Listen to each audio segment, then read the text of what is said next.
privilege of introducing our speaker today. This is for those of you who haven't been to this event. This is a kind of regular seminar series by the Institute for Energy Efficiency. Whitney asked me to tell you about a sign-up list if you're not on the distribution list of this. There's one going around. If you're also Facebook friendly, Twitter friendly, etc., you can go and sign up. I don't know how to do those things.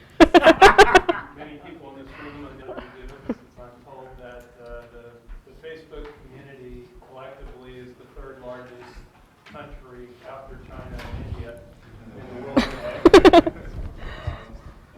So we have Rachel Segalman, who is an alumni of UCSB. She was a chemical engineering graduate student here. She had previously done a bachelor's degree at the University of Texas at Austin. She was a fantastic student. I know that because she was in several of my classes. I was also on her thesis committee. She did an experimental thesis and finished in exactly 4 years.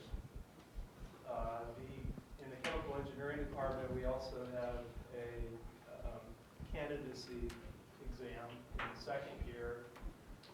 To this day, her candidacy exam is passed around the department as the example of this is what a candidacy exam is supposed to look like.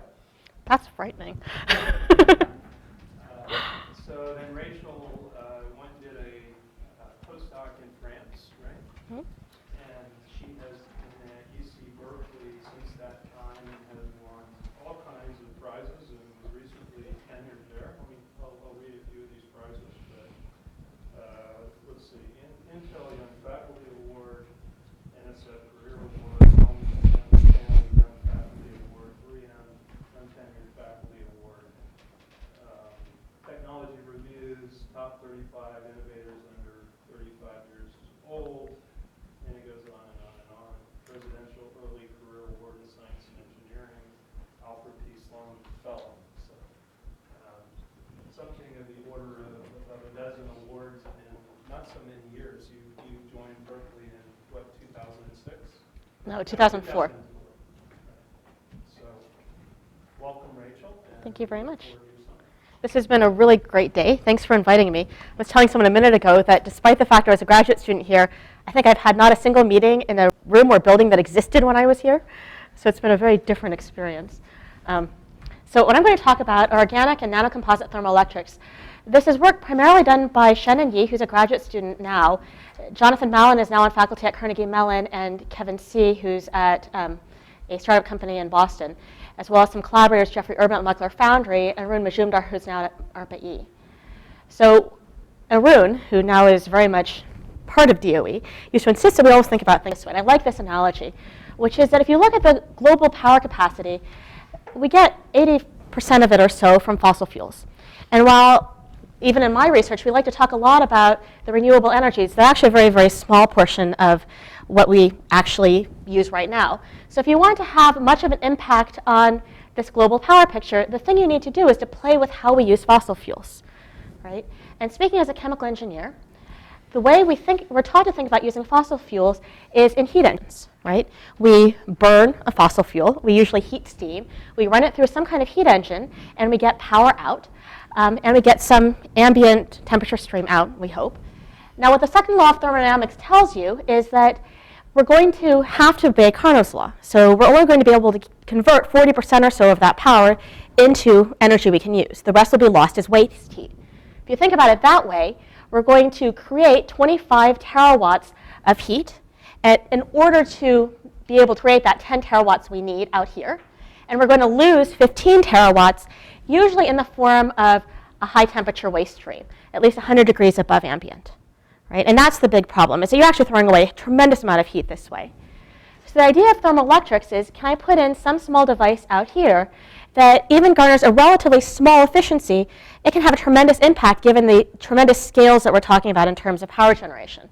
So suppose I put in a device here that has efficiency of only, say, 3%. The extra power generated we're talking about is about half a terawatt. And that means about half of the US electrical capacity in 2005, which is the last number I have. So this is a very large playing field to be in. The question is, what can we put out here?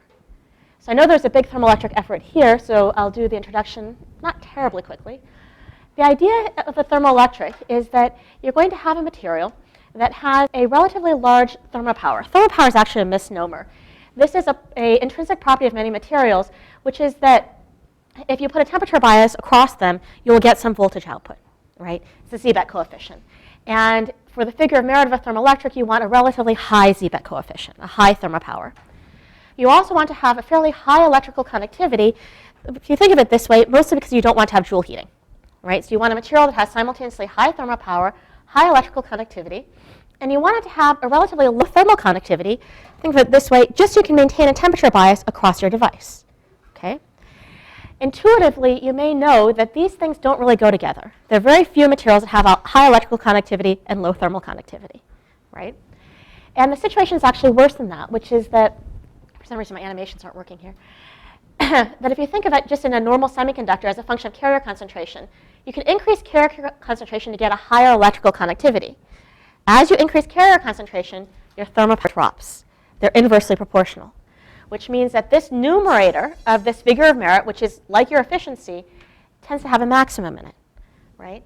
So if you look at, say, efficiency, fraction of Carnot, versus this figure of merit, bismuth telluride happens to be one of the bulk materials we know of that has the highest power factor, right?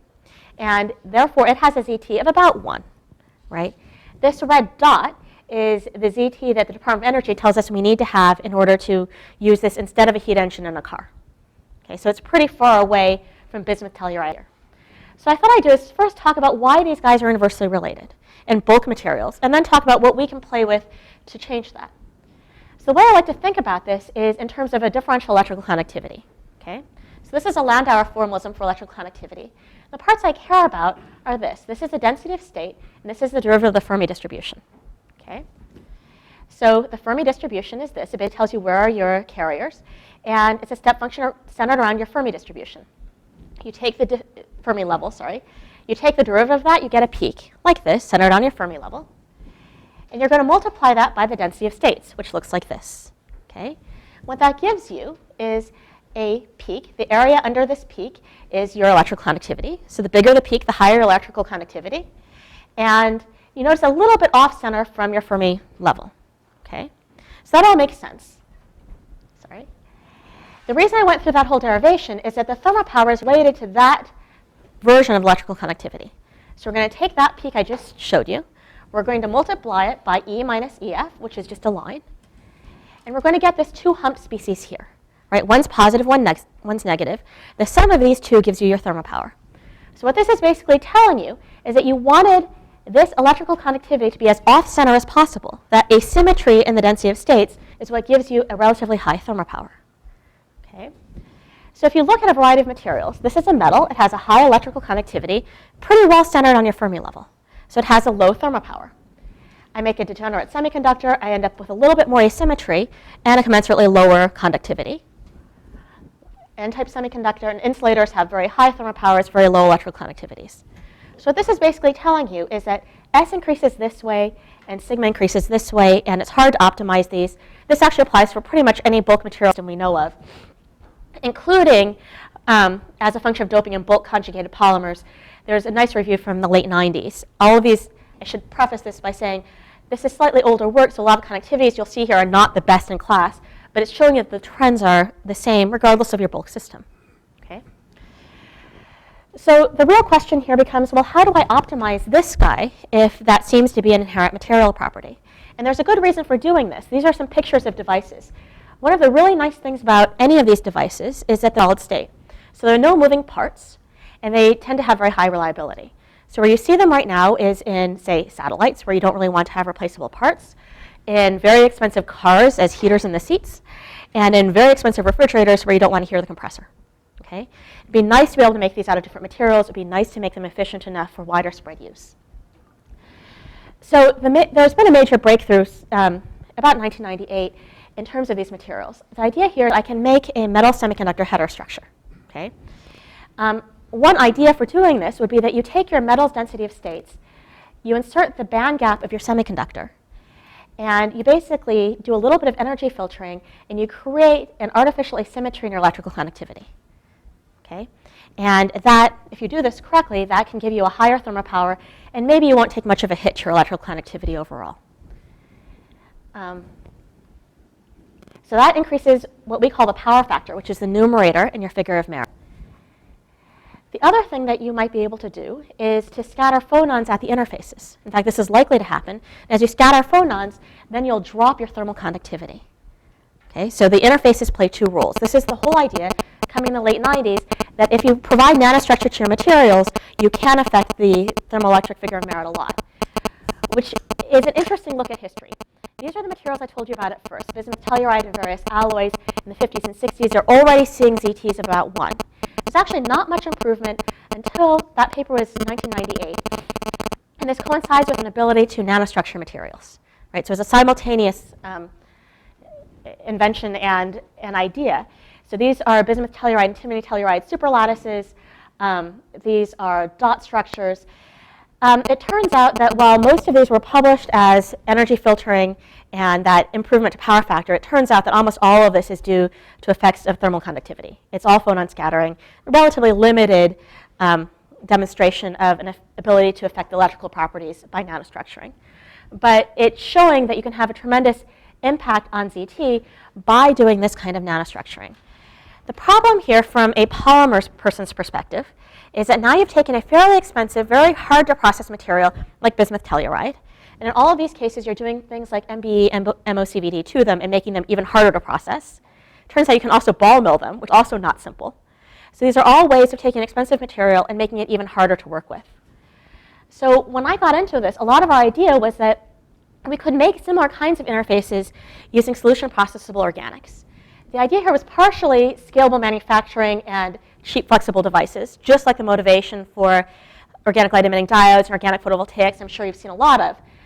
But another major reason is that we can have tunable electronic properties. We can move around band gaps and play these energy filtering games in much simpler ways in our opinion. Now, I said this before, one of the main problems was that we knew we couldn't start with bulk polymers. We knew they followed the same trend as other bulk materials. S and sigma go in opposite directions. So we're going to have to start off by thinking about nanostructuring. So the idea here is we take this kind of heterostructure approach, but now we're going to insert molecules into the junctions, right, instead of having all inorganics. And the physics here, bug into feature, is largely unexplored. Right? You're going to take the discrete density of states of a molecule, put it next to the continuous density of states of a metal. This is a massive playground in terms of theory and fairly hard to access experimentally. So this turns out to be a great thing to do if you're a brand new assistant professor, which is what I did.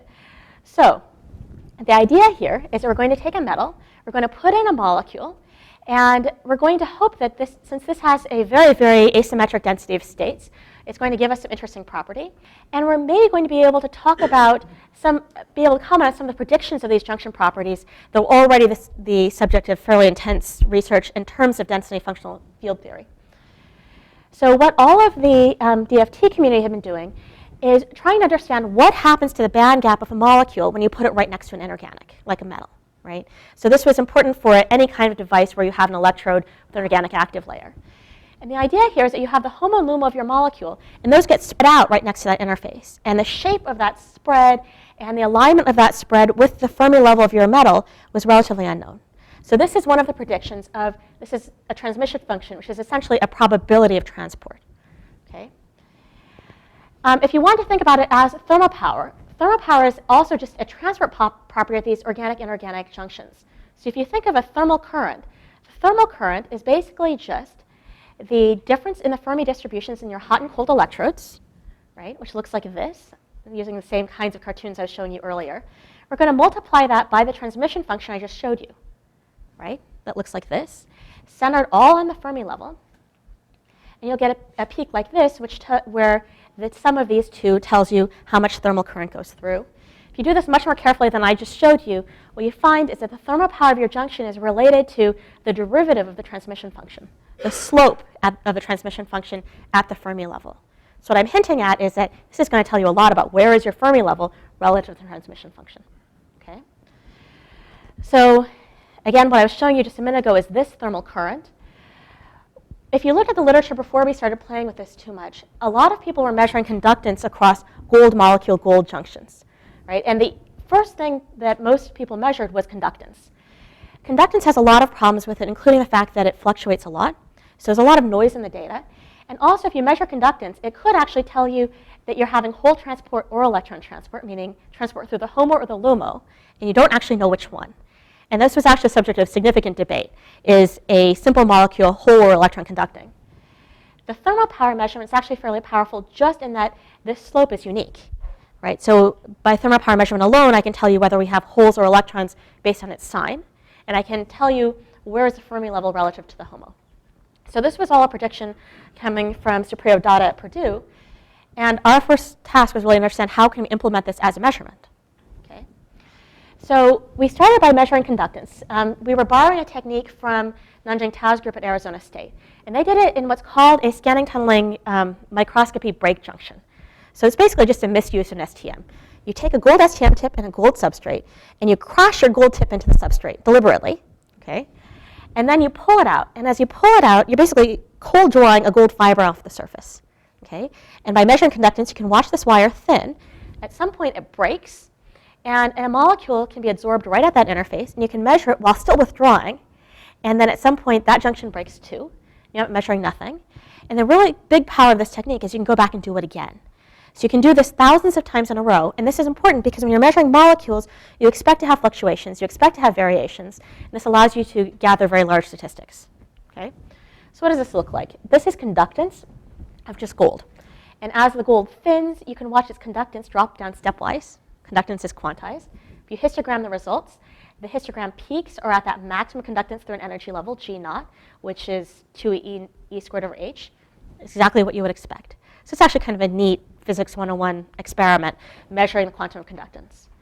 Now what you're hoping is that after this nanowire breaks, down in here, you'll be able to see some signatures of your molecule if there are molecules around. This experiment was done without molecules. So now I'm going to put molecules into it. And way down in the bottom of that end of that curve, now you're looking at 10 to the minus 4 G naught, you can convince yourself you see steps. Sometimes you don't absorb a molecule, so you see nothing. Okay? So the main point of this slide is to show you this is hard to measure. Right? What you're seeing is that 3 molecules have a higher conductance than, say, 1 molecule, but by my eye, I can't pick it out. That science paper actually has a histogram in it, but you have to do some pretty fancy data filtering to get it to tell you what you want it to tell you.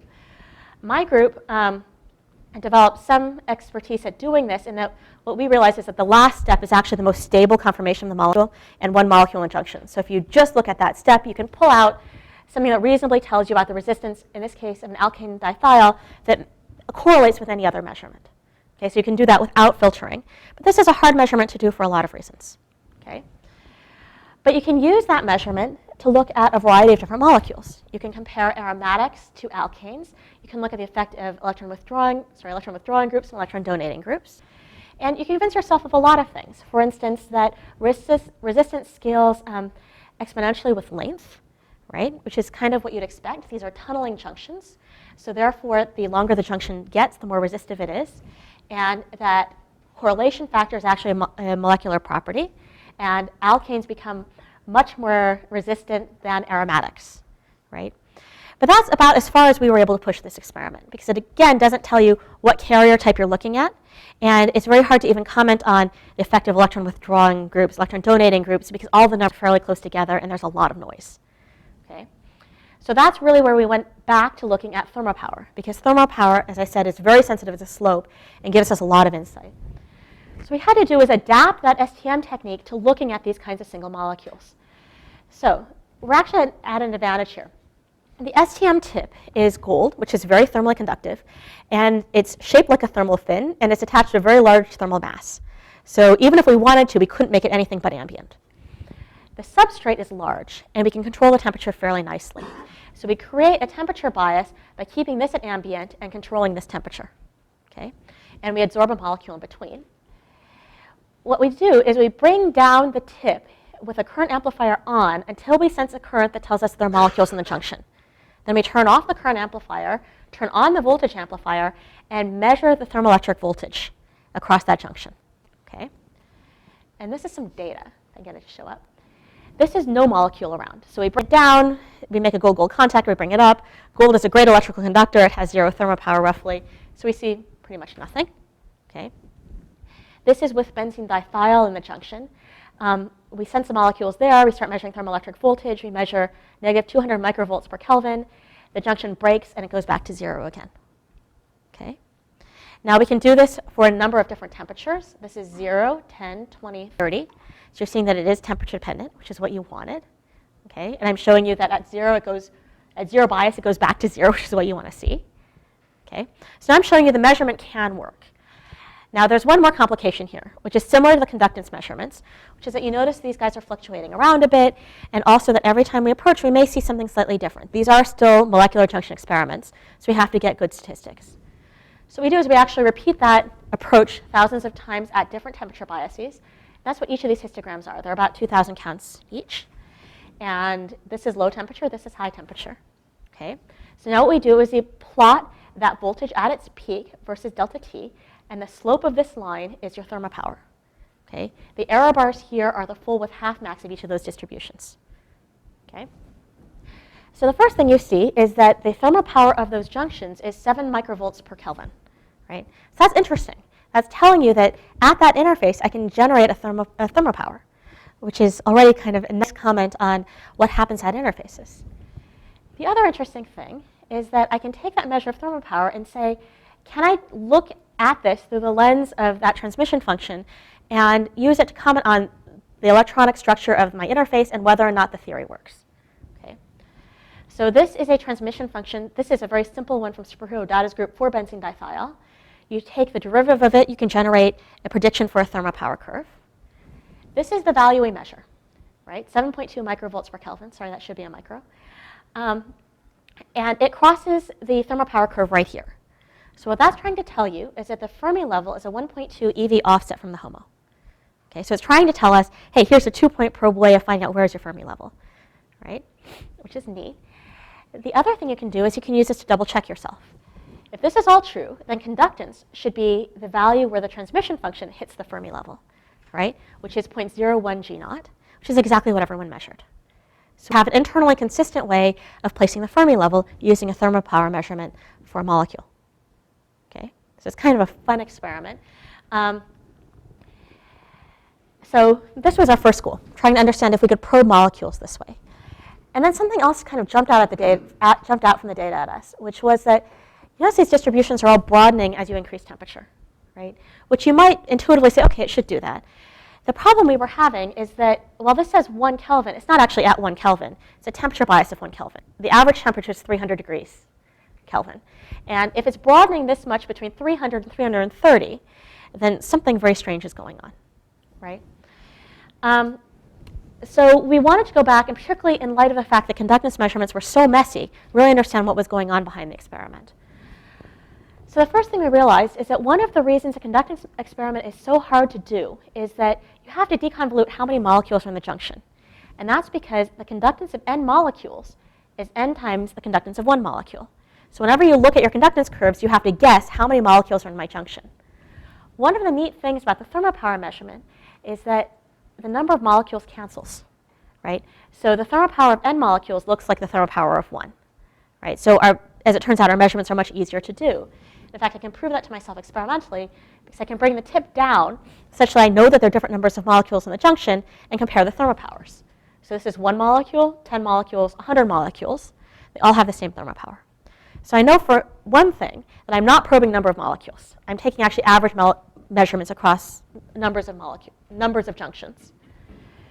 So now that I know that, I have much more confidence that going back and looking at the raw data, right? And you'll notice that there are 2 kinds of fluctuations happening here. Let's see if I can do this graphically, maybe. There are fluctuations about a mean, right? And you might be able to tell yourself, well, that's the molecule rearranging the junction.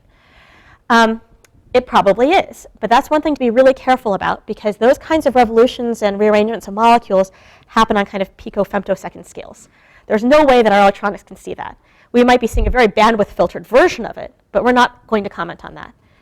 What we're able to comment on, is a variation from one junction to the next. Every time we come down, we measure a different kind of average value, which has a has to do with the fact that we're probing a different population every time. So I'm going to introduce some terminology. We call those junction-to-junction variations, and that's what we're probing with those histograms. We're going to kind of ignore junction evolutions, which we know exist, but we can't measure. Okay? So now that we're clear on what we're looking at, let's look at the full width half maxes that increase. This is just to show you your eye is right, that this is the full width half max plotted as increasing temperature. And the broadness of those peaks does increase linearly as you increase temperature, which is exactly what your eye was telling you. Okay? We're going to call that increase delta S because it has the same units as thermopower. Okay? Because we're doing that, we're just basically calling the full width half max delta S times delta T. We can just put it over S and see how much is this thing increasing. And what you see is that if we put it over the value of thermopower, that whatever's changing is changing by a value of a third. So it's a fairly large difference that's happening as a function of temperature. Right? So this is a very large change we're looking at. So then we go back to the transmission function, which is actually just a Lorentzian construct. All it cares about is the breadth of this peak and its placement relative to the band gap of the polymer, or the molecule here. Okay? So we realize that since those are the only two inputs in the transmission function, we can look at the transmission function and try and figure out where our variation is coming from. Okay? So I'm just going to insert perturbations into this. So I'm going to perturb it in terms of width.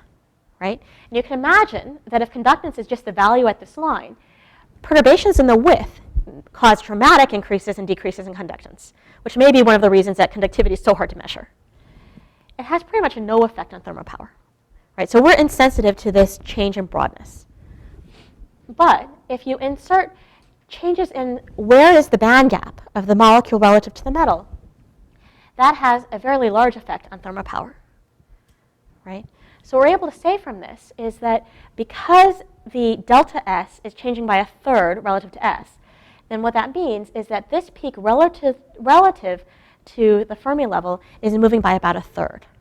Right? So this is important for a number of reasons. The first one is that it tells you that even if you're measuring ensembles of junctions, that there's going to be a fair amount of variation from molecule to molecule. And if you were actually thinking about building molecular electronics, this might be an important thing to know, that there's a fairly large variation in it. We can also look at some of the theory and convince ourselves that this is fully expected. This is from our collaborator Jeff Neaton at the Molecular Foundry. And he's modeling benzene diamine in a gold junction. And what he's showing you is that the conductance varies with a full width half max of 50%, depending on how the molecule binds to different sites in gold. Right? Gold is a crystal lattice. It can bind a lot of different ways. And there's a huge spread in terms of conductance depending on how it binds. Right? And as it turns out, I'll show you it this way, if you compare the spread in our thermopower versus the spread in conductance for either amines or thiols, the spread in the data for conductance is tremendously larger than the spread in the data for thermopower. So really what you're seeing is that, one, the spread is expected, and two, that the spread in conductance probably reflects both variations in placement of the band gap and the width of this peak, depending on how it lines up with the gold. Right? The other thing that's kind of neat is that as you increase the length of the molecule, the number of arrangements goes up, basically. So the conductance error goes up a lot, thermopower goes up some. Okay? So now we have a fairly good picture of what our measurement is telling us and what it's not telling us. So we went back to think about thermoelectrics, even in these molecular junctions. And this is the picture I showed you earlier, which was that in a single experiment, we could start thinking about both conductance and thermopower. If you play with this figure a little bit, you might try to convince yourself that if you were able to move, completely theoretically, the Fermi level so that it better aligned with the tip, with the band gap, you could increase both conductance and thermopower simultaneously, right? And this violates what my group used to call the Bermuda's Triangle of thermoelectrics, where all of your properties are intertwined. Well, it's not supposed to happen. Clearly, that doesn't happen in the system, or at least not according to the theory. Okay. Now, what some of you may notice is that, well, you can't just move the Fermi level relative to the band gap of the molecule. That experiment doesn't exist. What we can do is design different molecules with different band gaps and try and shift things around a little bit. Okay? So the first molecule I'll show you is one with several electron withdrawing groups on it. This actually shifts the LUMO closer to the Fermi level. And this is benzene dithiol. When we shift it, our thermopower drops. Okay. This is an electron donating substituent added, and the thermopower increases. Okay. You can go back and also change the N groups. In this case, these are very electron withdrawing N groups, and they also change the way it bonds to gold. Notice that the thermopower just changed sign. This is how we went from p-type to n-type. Okay, so you have to have really electron withdrawing things in order to make this happen, and you may have to alter how you bind. So this is a summary of that. What you're seeing is that when you add electron withdrawing substituents, you shift that green curve to the left, and you drop both the conductance and the thermopower. If you add electron donating substituents, you shift everything to the right, you increase both conductance and thermopower. So you've proven this, which is exciting. But if you're paying attention to the values here, these are extraordinarily small increases and decreases. It does line up fairly well with theory, but the issue here is that we're using benzene dithiol. And benzene dithiol is a very tiny molecule, and it only has 4 sites for us to play. 4 sites for us to play with, and therefore we have relatively limited ability to tune it. Right? So this is about as much as you can do. Right? So how much time do I have? A little bit. So we started playing first with slightly larger molecules. Right? C60 is everyone's favorite friend, particularly if you work on PVs. And it's very attractive. In fact, all the fullerenes are, for a number of reasons. The first is that they're N-type. Almost every organic you know of is P-type. Right? And if you want to make a thermoelectric module, you need both of them anyway. So you want to play some with N-type materials. It also has the potential for much higher molecular ZT because it has much higher electrical conductivity. The main reason is that because of the symmetry of these fullerenes, it has a 3-fold degenerate LUMO. So its maximum conductance is 3-fold higher, right? In fact, it's been measured in terms of break junctions many times, and its conductance. And the measurements are kind of all over the map because there's so many different ways for this molecule to sit in a junction. But we're seeing in literature conductance values of 0.1 G naught to 0.25 G naught. That's an order of magnitude better than benzene dithiol. So it's kind of a neat molecule to play with. So what we do is we throw it into the same junction we have before. Notice that the curves are a lot messier because now as we're coming down, we can probe a lot of different bonding and different geometries of that fullerene. But we're still getting decent full with half maxes out of this. And we end up with a thermopower with a negative value, which is what we wanted. It is N-type. And it's not got that much error on the thermopower measurement. Okay? If you take kind of one of the proposed transmission functions, you also find that, again, the Fermi level is not very close to the band, but it's definitely on the LUMO side, according to our measurements. So Shannon Yee, the student working on this, actually measured a number of, this is fullerenes. This is C60, PCBM, C70, and this is a dumbbell structure through which we're probably just measuring through one side of it. And you're seeing that we're seeing pretty similar thermopowers across here. And it gets a little bit bigger, but not much if we go to C70. Okay? So it's higher, but not great. The next thing we realize is that in this system, we might have a big enough contact that we can start playing with the metal. If you play with the metal, you can maybe use things with lower and lower work functions and move your contact closer to the LUMO. So this is gold, which I showed you at first. This is platinum, and this is silver, right? So if we switch to silver, we can move all the way down to 30 microvolts per Kelvin, right? So a lot of ways are falling into place here in terms of being able to tune the way the molecule sits next to the junctions and what tunes the alignment of the band gap with that Fermi level, okay? But still, we're talking about STM junctions, so putting a finite number of fullerenes between a tip and a surface. That's not necessarily where you would want to go with building an actual thermoelectric. So the next thing we really wanted to talk about was, can we move from this, where we had a lot of fundamental understanding of how to gain higher conductance and higher thermopower, into a system that was both scalable and had enough chemistry to it that we could start tuning the band gaps. Okay? So the idea here was that we had gold molecule junctions at first, and what we'd like to do is to make inorganic molecule, inorganic types of interfaces on a very large scale. The interfaces are what's important, not the materials themselves. Okay? And we want to be able to process them easily. And we're going to try and choose systems where we still have some ability to line up the band gap of the molecule with the density of states of the inorganic, so we get that kind of energy filtering effect. Everything I've shown you about transmission functions is the same thing in a slightly different formalism. Okay? The other thing we're hoping for is that The inorganic has a continuous density of states. Most of the molecules have finite density of states, and we'll get some photon filtering effect and therefore a very low thermal conductivity across the interface.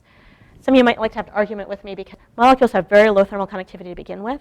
It's not clear how much lower we could go below that, but at least we're going to have a lot of interfaces in there to gain whatever we can out of it.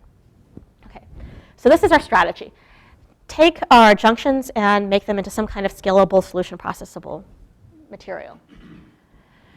So we're going to start off trying to hedge our bets with the best materials we can think of. Not necessarily scalable or sustainable, but the best materials we can think of. So P.PSS, most of you might agree, has kind of the highest electrical conductivity we know of, and is commercially available, so it should be fairly reproducible. For those of you not used to looking at polymers, this is a polythiophene, and it's stabilized in a water solution by the presence of this polyacid. Okay?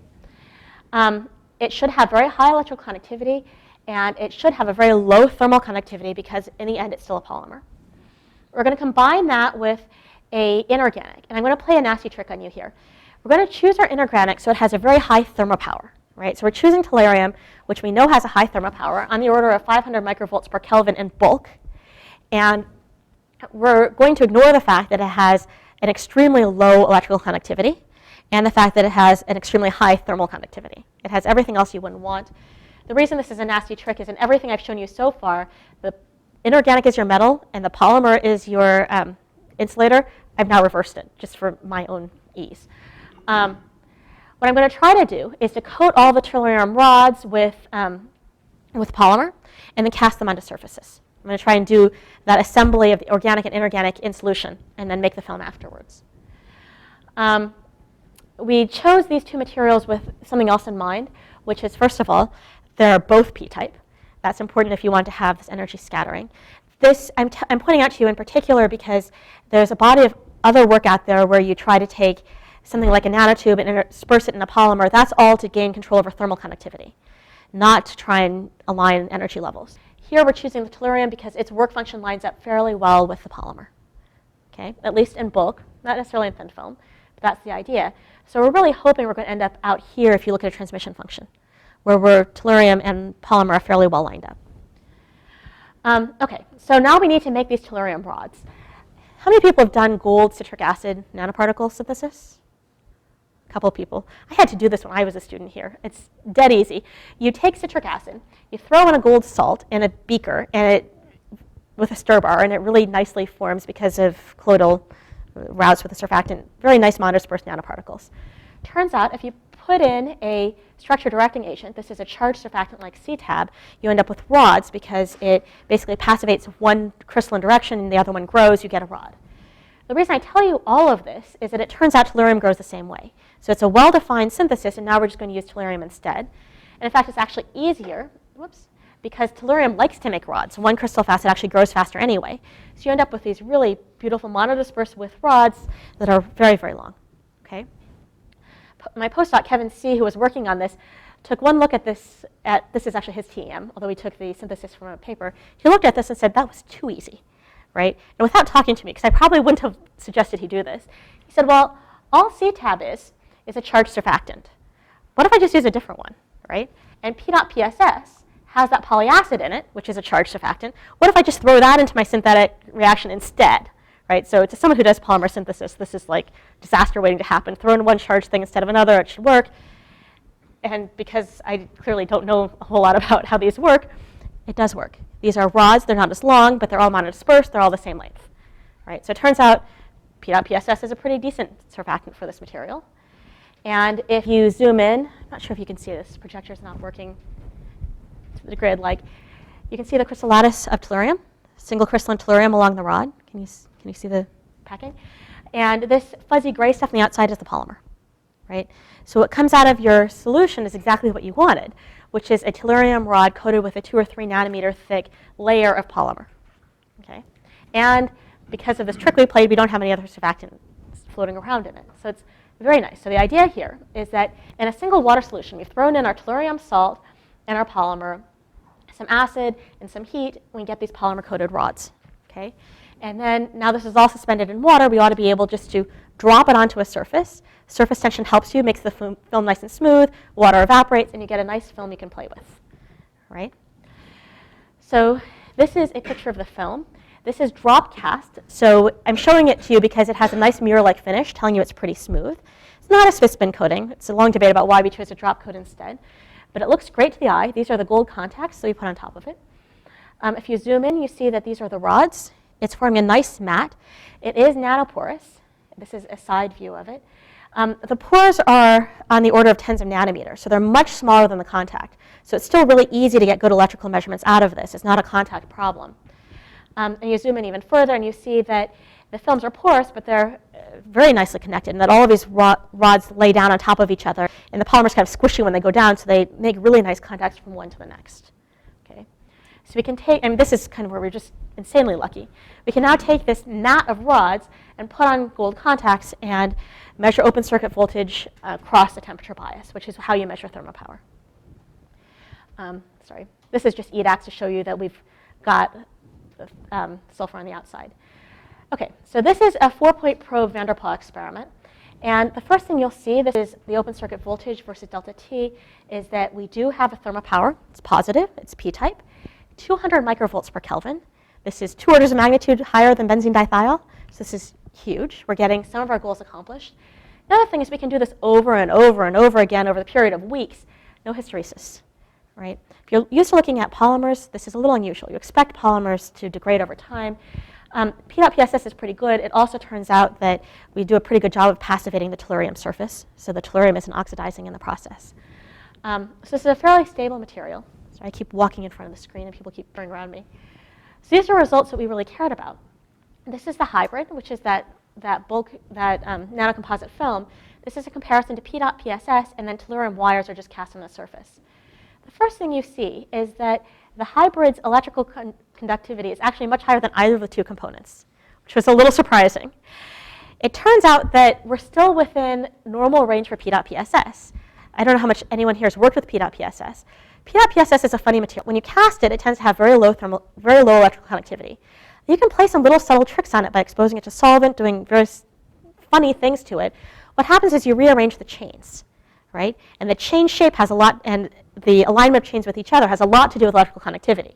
So it's well known that if you tweak P.PSS a lot, this is a very normal conductivity.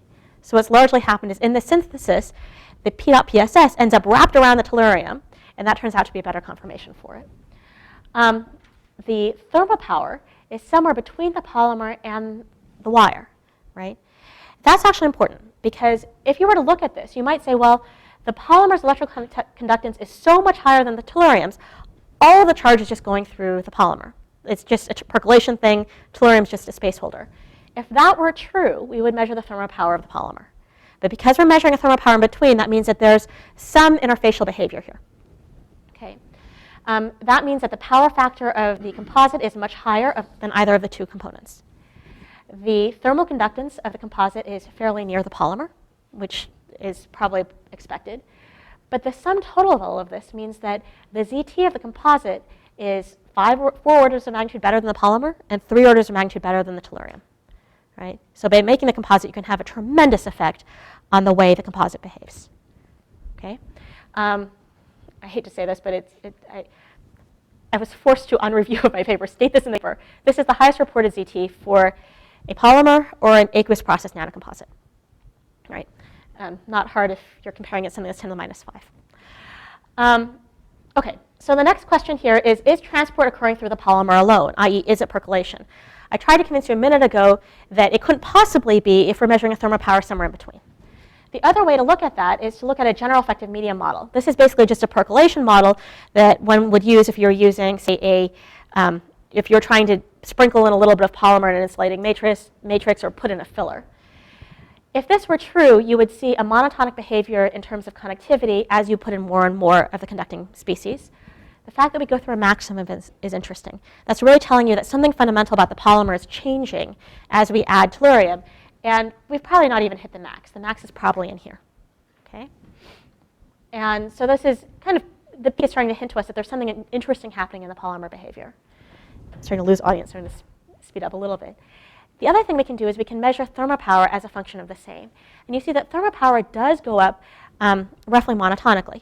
This is interesting because the way people normally model composite behavior for thermopower is either by by modeling it as a series of parallel materials or series materials, neither of which fits. But this kind of effective medium model for thermopower, which basically takes in an effective electroconductivity and effective thermal conductivity, seems to work pretty well. Okay, so it's really telling you that there is some cooperative behavior going on. So what that all adds up to is a a power factor which can actually optimize by, first of all, using a polymer that has good electrical conductivity, an inorganic rod system that has a large thermopower, and we can tune the Seebeck coefficient by loading the amount of tellurium. And this gives us a power factor which apparently we can tune across a fairly large range by controlling how much tellurium we put into the system. Okay? So right on time, I'm showing you that thermopower, that we can measure thermopower from molecular junctions. It gives us a lot of insight into the physics of how a molecule's electronic state changes next to these inorganics.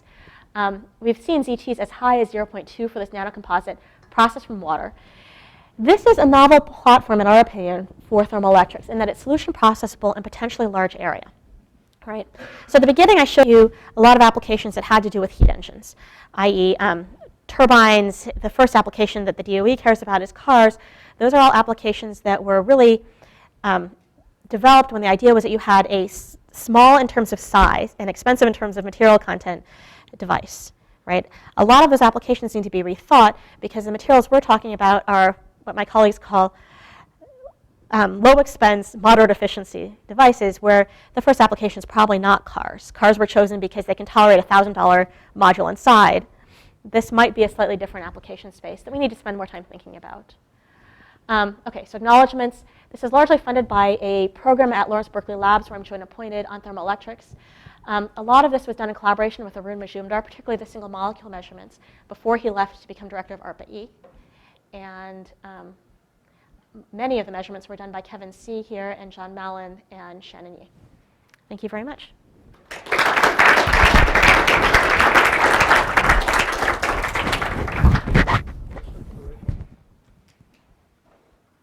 Look at the temperature dependence of that, because there should be a peak somewhere, either higher or lower. Right. So this may be interesting. No. And the reason is that the temperature-dependent Seebeck we have at Berkeley was developed for oxide systems, so it's for a very, very high temperature range. And we're in the process of rebuilding something that has a lower temperature range capability. So hopefully soon. I have a question about the molecular junctions. Uh-huh. Is there a way of incorporating a thermopower measurement into a thermal geometry? So I was told to repeat questions. The question here is, can you make a thermopower measurement in a three-terminal geometry? I think you're asking, can you gate it? Yeah. Okay. So gating is really hard to do in the geometry we have right now because the side you want to get into is free-floating, right? And it's also very, very small. My former student, Pramod Reddy, who's on faculty at Michigan, he's actually the first author in that science paper, he's trying to do this. The way he's doing it, and I'm trying not to compete with him, is he makes the whole thing on mica, and he has a piezo underneath. So he drives the piezo up. He has two electrodes that are pretty close together like this. The mica bends, and the piezos and the two electrodes move further apart. So in that geometry, you can put, if he has a robust enough dielectric, he can put it underneath. So then he can gate. But I think he's managed to make the device, and I assume it'll be successful once he's put in molecules. But that's the status. You said that by lengthening or rearranging the chains, you can get the conductivity higher with these polymers. Do you know what's going on with the aluminum positions? Do they change at all? They don't seem to. A lot of this has to do with how the molecules arrange with respect to each other. So in terms of P.PSS is frequently used as an anode material in photovoltaics. So there's been a lot of work in terms of doping with, they call it doping, but they're basically exposing it to DMSO, which is a solvent, and that appears to change the conductivity by a large amount. But to my knowledge, it doesn't seem to change the band gap much. You're calculating ZT in all these cases, Mhm. right? Have you tried like a transient ZT measurement? ZT directly? You mean DTDR types of measurements? Yeah. No, we haven't. Mostly because we don't have a DTDR setup. It's something I'd be really interested in doing, but since Arun left, I have to find a new collaborator to help me do it. DTDR is a method where you measure thermopower, electrical conductivity, and ZT simultaneously. Results, as I understand them, are slightly less precise, but they give you all the measurements at once.